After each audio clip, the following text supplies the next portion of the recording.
नमस्कार।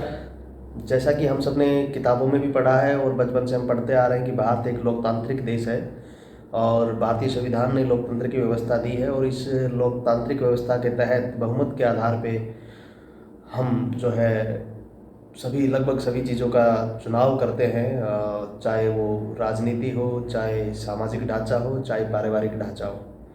कहीं ना कहीं हर निर्णय में बहुमत का जो है वो उसकी सार्थकता कहीं ना कहीं ज़्यादा रहती है, उसको कहीं ना कहीं ज़्यादा वेटेज मिलती है। और वैसे भी देश में चुनाव का माहौल चला हुआ है, तो एक लोकतांत्रिक व्यवस्था में इस भाव को दर्शाती हुई एक कहानी है जो मैं आपके सामने साझा कर रहा हूँ। शायद कहानी सुनने के बाद आप अच्छी तरह से समझ पाएंगे कि इसमें कभी कभी कहाँ चूक रह जाती है, जिसका खामियाजा शायद उस समाज को या उस देश को भुगतना पड़ता है। कभी कभी सही चीज़ का चुनाव करने में कौन कौन सी ऐसी बातें हैं जो दिक्कत दे जाती है। तो ये कहानी सुनने के बाद शायद आप इसके भाव को अच्छी तरह से खुद ब खुद समझ पाएंगे।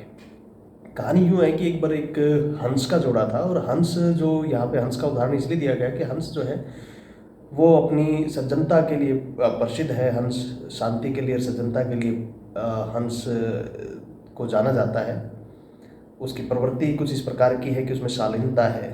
और हंस का जो जोड़ा है वो कहीं जा रहा था, तो वो जिस मंजिल की तरफ जा रहा था, जिस गंतव्य की तरफ जा रहा था, रास्ते में एक निर्जन इलाके से उनको निकलना पड़ा। और उस निर्जन इलाके से गुजरते हुए उनको शाम हो गई, तो उन्होंने सोचा कि भाई यहाँ पे ही कहीं रुक के रात भर पड़ाव कर लिया जाए। तो रात का पड़ाव करने के लिए वहाँ पे उन्होंने एक बड़ा बरगद का पेड़ देखा। उन्होंने सोचा कि इस पेड़ के नीचे बसर कर लेते हैं और रात यहाँ पे गुजारी जाए। तो उस पेड़ के नीचे वो रुक जाते हैं। आसपास कोई बहुत बड़ी या कोई बहुत ज़्यादा बस्ती नहीं थी, निर्जन सा इलाका था और बहुत ज़्यादा पक्षी भी वहाँ पे नहीं थे। कुछ एक चुनिंदा जीव जंतु या पक्षी वहाँ पे थे। तो वो जिस पेड़ के नीचे, जिस बरगद के पेड़ के नीचे रात भर बसर कर रहे थे, तो वहाँ पे उस पेड़ पे एक उल्लू रहता था। और वो उल्लू रात भर अपनी आवाज़ में चिल्लाता रहा, बोलता रहा, और उसकी कर्कश आवाज़ की वजह से उनको सोने में थोड़ी सी असुविधा रही हंस हंसनी के जोड़े को। लेकिन जैसे तैसे उन्होंने रात निकाली, वहाँ पे गुजारी। रात में जब उनको ये दिक्कत हो रही थी, उल्लू की आवाज़ आ रही थी, तो उन्होंने आपस में डिस्कस किया कि भाई हो सकता है इसी वजह से, क्योंकि ये उल्लू यहाँ पे रहता है और इसकी आवाज़ ये रात भर चिल्लाता रहता है, और उल्लू के इस पेड़ पे रहने की वजह से हो सकता है ये एरिया इतना निर्जन है, इतना सूनापन है यहाँ पे, क्योंकि यहाँ पे इसीलिए कोई नहीं रुकता होगा क्योंकि ये उल्लू यहाँ पे रहता है। तो ये आवाज़ भी उल्लू ने सुन ली थी। अब जब सुबह हुई, हम सनसनी उठे और वहाँ से जाने के लिए तैयार हुए, तो उल्लू ने ऊपर से आवाज़ लगाई, कहो भाई हंस कैसे हो, कैसी रही आपकी बसर यहाँ पे। तो हंस ने कहा कि बाकी सब तो ठीक है, शांति थी, लेकिन आपकी आवाज़ की वजह से ना हम रात भर सो नहीं पाए। आप की जो आवाज़ थी उससे हमारी नींद में खलल पड़ता रहा। तो इसके बाद हंसनी वहाँ से जाने लगे। तो जैसे ही वो कुछ दूरी पे गए, उन्होंने पीछे से आवाज़ लगाई, अरे भाई हंस रुको, कहाँ जा रहे हो। तो हंस रुक गया। तो उन्होंने कहा कि आप जो ये हंसनी आपके साथ है ना, ये मेरी पत्नी है, आप इसको लेके नहीं जा सकते, इसको मेरे पास छोड़ के जाओ।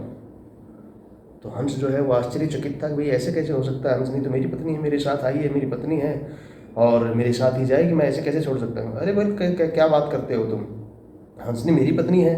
उल्लू ने कहा, इसको मेरे पास छोड़ के जाओ, और अगर ऐसे नहीं मानोगे तो मैं पंचायत बुलाऊंगा। हंस सहम गया। हंस ने सोचा कि भाई पंचायत भी क्या करेगी, कोई बात नहीं, बुला लो पंचायत, हंसनी तो मेरी पत्नी है तो मेरे साथ रहेगी। लेकिन उल्लू जो है वो अपनी जिद पे अड़ा रहा, और उसने कहा कि मैं पंचायत बुलाऊंगा, और उसने पंचायत बुला ली। तो उसने आसपास के जीव जंतु इकट्ठे किए जंगल के उस सुने निर्जन इलाके से। तो कुछ पक्षी, कुछ जीव जंतु वहाँ पे इकट्ठे हुए। अब उनके सामने ये बात रखी गई भी, हंसनी जो है, उल्लू ने कहा कि हंसनी मेरी पत्नी है और ये हंस अपने साथ ले जा रहा है। हंस ने अपना पक्ष रखा।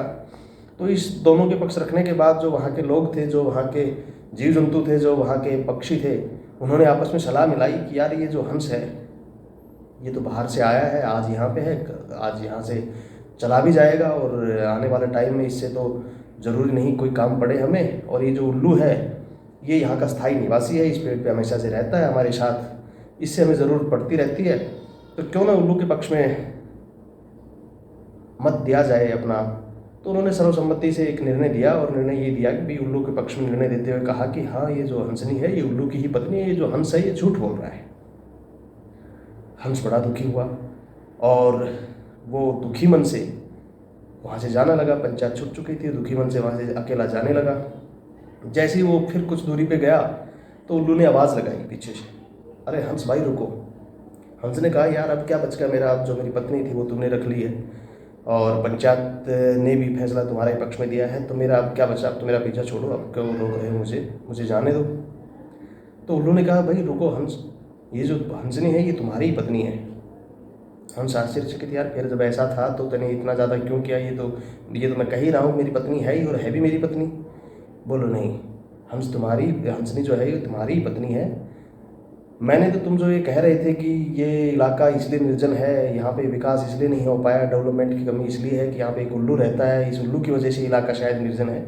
ये जो इलाका है ये मेरी वजह से ऐसा अविकसित नहीं है, मेरी वजह से निर्जन नहीं है।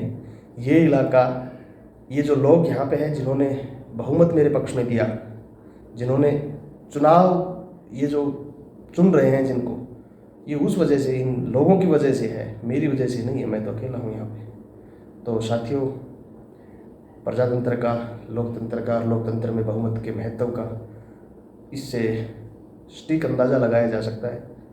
बाकी आप समझते हैं कि लोकतंत्र की क्या कमियां और क्या खूबियां हैं। धन्यवाद।